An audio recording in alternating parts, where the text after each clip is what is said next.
There's a moment many people have when they first taste Japanese tea.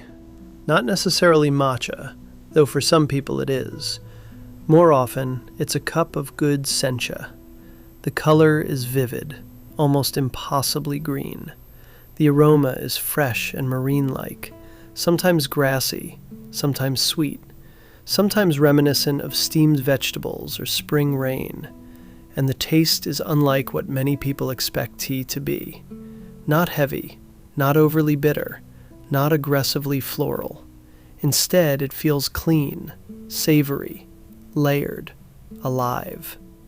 For many tea drinkers, Japanese tea becomes an entirely different category of experience. And today, I want to explore why. Welcome back to TeaMinded. I'm glad you're here. In this episode, we're talking about what makes Japanese tea different. The processing, the flavor, the culture, the aesthetics, and the philosophy behind it. Because Japanese tea is not simply tea produced in Japan. It reflects a very particular approach to craftsmanship, simplicity, attention, and seasonality. To understand Japanese tea, it helps to begin with one important idea. Most Japanese tea is green tea. That may sound obvious, but it shapes nearly everything that follows. Unlike black tea or oolong tea, green tea is minimally oxidized. After harvesting, the leaves are heated quickly to stop oxidation and preserve freshness. But here's where Japanese tea differs significantly from many Chinese green teas. Japanese teas are typically steamed. Chinese green teas are often pan-fired. That single difference changes the flavor dramatically. Steaming preserves brighter green color and creates the fresh, vegetal, umami-rich character Japanese tea is known for. Pan-firing often creates nuttier or toastier notes. Neither is better, they're simply different traditions. But once you taste them side by side, the distinction becomes very clear. Another defining characteristic of Japanese tea is umami.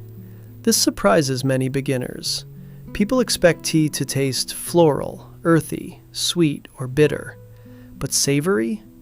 Japanese tea often carries a deep, savory richness, sometimes described as seaweed-like, brothy, or marine.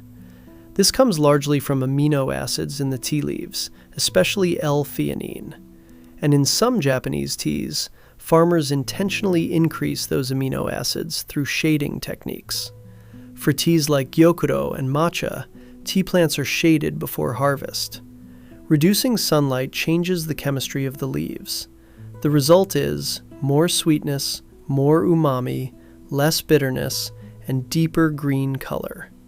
This is one reason high-quality matcha and gyokuro can taste so rich and complex. Japanese tea culture also places enormous emphasis on seasonality. Freshness matters deeply. Sencha, sometimes called new tea, refers to the first harvest of the year. For many tea enthusiasts, Sencha season is almost like the arrival of a new vintage in wine culture. People anticipate it. Because tea harvested in spring often carries exceptional sweetness and vibrancy, Japanese tea culture tends to heighten awareness of seasons in subtle ways. The tea you drink in summer may differ from winter. The vessel may change. The mood changes. The atmosphere changes. Tea becomes connected to time itself. And I think this points towards something deeper about Japanese tea culture overall. There's often an appreciation for simplicity, but also extraordinary care within that simplicity.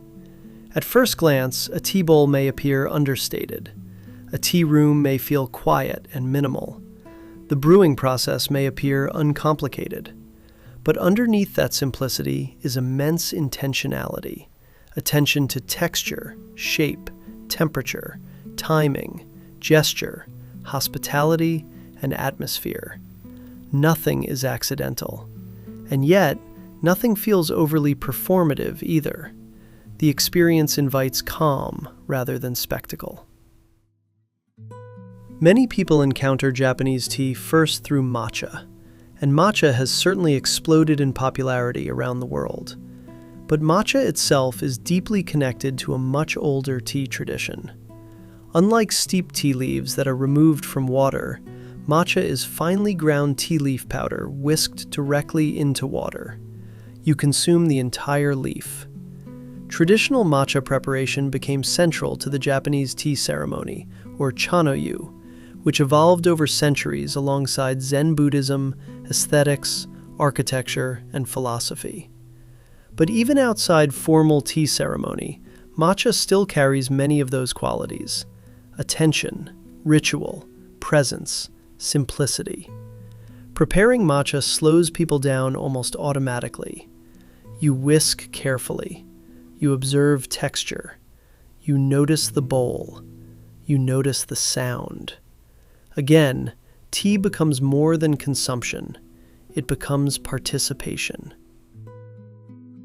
One thing I especially appreciate about Japanese tea is how it sharpens awareness. Japanese teas are often delicate. Water temperature matters. Timing matters. Attention matters.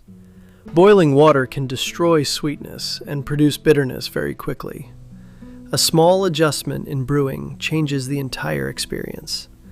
And because of that, Japanese tea quietly teaches patience. You cannot fully rush it. Or perhaps more accurately, you can rush it, but the tea will reveal the difference. If you're new to Japanese tea, here are a few wonderful starting points. Sencha, the most common Japanese green tea. Fresh, grassy, balanced, approachable. Genmaicha, green tea blended with roasted rice. Warm, nutty, comforting. Hojicha, roasted green tea with low bitterness and beautiful toasty aroma. Matcha, rich, concentrated, vibrant, and deeply tied to ritual. And gyokuro, one of Japan's most prized teas, shaded before harvest and intensely umami rich. You do not need to understand everything immediately. Part of the joy is gradual discovery. I also think Japanese tea resonates with many people today because it offers an alternative relationship to daily life. Not through dramatic self-improvement, but through attention to ordinary moments. Boiling water, holding a cup, watching steam rise, preparing something carefully for yourself or someone else. Japanese tea culture reminds us that ordinary actions can become meaningful when approached with care. And perhaps that's ultimately what makes Japanese tea feel different. Not only the flavor, not only the processing, but the philosophy quietly surrounding it. An understanding that beauty can exist in simplicity, that ritual matters, that attention changes experience, and that slowing down may allow us to notice what we were missing all along. Thank you for listening to TeaMinded. If you enjoyed this episode, follow the podcast on Spotify and share it with someone interested in Japanese tea, matcha, tea culture, or slow living. And until next time, put the kettle on, slow down a little, and stay tea-minded.